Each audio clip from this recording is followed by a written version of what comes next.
নমস্কার বন্ধুরা, পুবালিস কিচেনে আপনাদের সকলকে স্বাগত জানাই।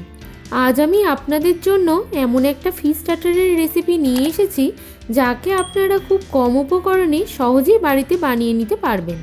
তাহলে চলুন রেসিপিতে চলে যাওয়া যাক।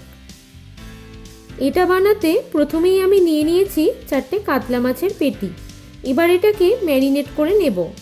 এর জন্য দিয়ে দিচ্ছি 1/4 টিস্পুন নুন, তারপর দিচ্ছি হাফ টিস্পুন গোলমরিচ গুঁড়ো,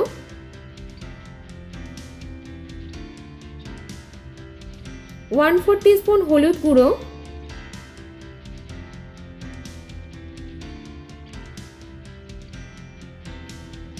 ওয়ান 4 টিস্পুন কাশ্মীরি লঙ্কা গুঁড়ো,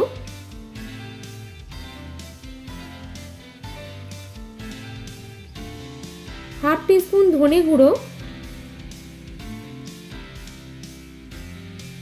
হাফ টিস্পুন জিরে গুঁড়ো,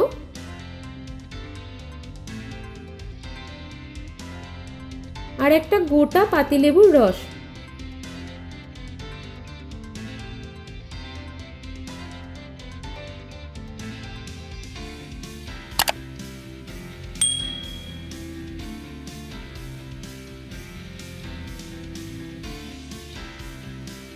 এবার সব মশলাগুলোকে মাছের গায়ে খুব ভালোভাবে মাখিয়ে নিচ্ছি।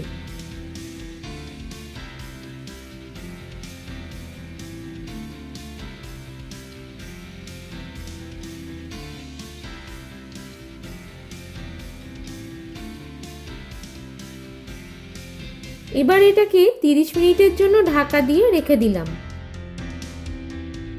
এরপর 1 টেবিল স্পুন কর্নফ্লাওয়ার দিয়ে দিচ্ছি।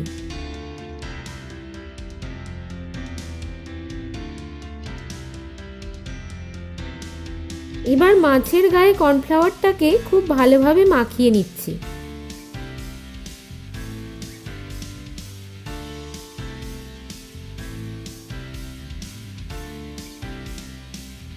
তারপর কড়ায় সর্ষের তেল গরম হলে আঁচ কমিয়ে মাছগুলোকে ছেড়ে দিচ্ছি।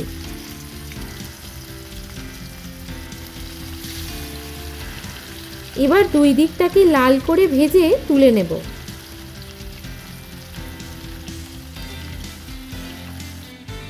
এক দিকটা ভাজা হয়ে গেছে, এবার অন্য দিকটাকেও ভেজে নেব।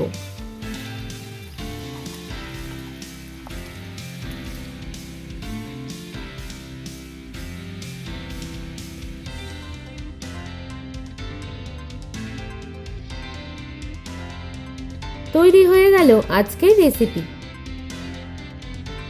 এটাকে আপনারা যেমন স্টার্টার হিসাবে পরিবেশন করতে পারেন, তেমন গরম ভাত আর ডালের সাথেও এটাকে পরিবেশন করতে পারেন। তাই দেরি না করে খুব তাড়াতাড়ি এটাকে বানিয়ে ফেলুন। রেসিপিটা ভালো লাগলে ভিডিওটাকে লাইক, শেয়ার এবং চ্যানেলটাকে সাবস্ক্রাইব করতে ভুলবেন না। খুব তাড়াতাড়ি আবার দেখা হবে। সবাই ভালো থাকবেন।